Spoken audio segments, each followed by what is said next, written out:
বাড়ির বড় ছেলে বলছি। হঠাৎ জানালার দিকে তাকিয়ে আজ রাত্রে একটা জিনিস চিন্তা করলাম। তা হঠাৎ বাড়ির একটা কথা মনে পড়ে গেল। কি কথা ভাই, কি বলবো বলেন?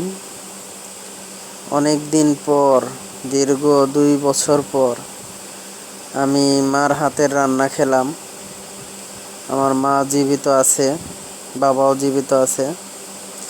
বাড়ির বড় ছেলের একটা ইতিহাস আপনাদের কাছে তুলে ধরেছিলাম যে বাড়ির বড় ছেলে খায় শুধু বাঁশ।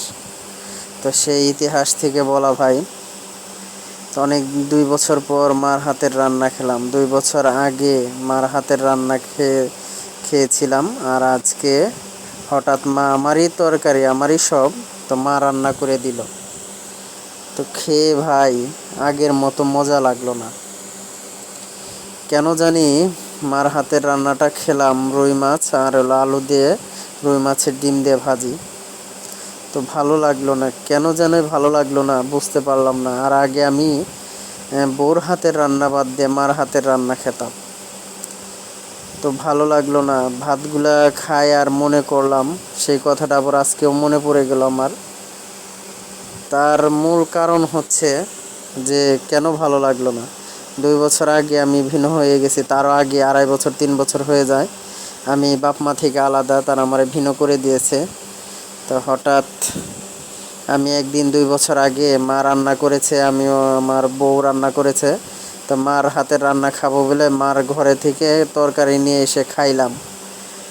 তো মা তখন ছোট বোন ছিল, ফুফু আসছিল, ওদের সামনে আমাকে এরকমভাবে একটা ভাই মানে কথা বলছিল। আমার ওই ভাতগুলা, তরকারিগুলা আমি খাইতে বসে আমার ভিতর দিয়ে আর ঢুকছিল না।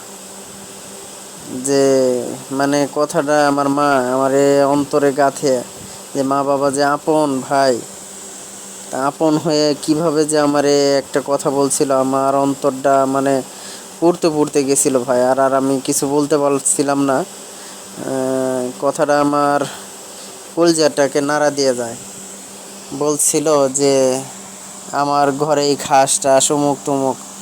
আরও একটা খারাপ কথা, যে আমি রাঁধছি তরকারি অমুক তমুক, হ্যান ত্যান, তোর বউ রাঁধছে, মানে একটা ঝাড়ি দিয়ে। ছোট ভাইয়ের সাথে খায় মা বাপ, তো ঝাড়ি দিয়ে কথা বলছিল। সেই দিন আমার ভাতগুলো ভিতরে যায়নি। দীর্ঘ 10 বছর পর, 2 বছর পর আজ মার হাতের রান্না মাই রান্না করে দিল। আজও ভাতগুলা, তরকারিগুলা মজা লাগলো না। তো আপনারা কমেন্ট করে জানাবেন, আমি আরও আমার দুঃখের কথা নিয়ে আসবো আপনাদের কাছে। তো আপনারা সবাই ভালো থাকবেন, ধন্যবাদ।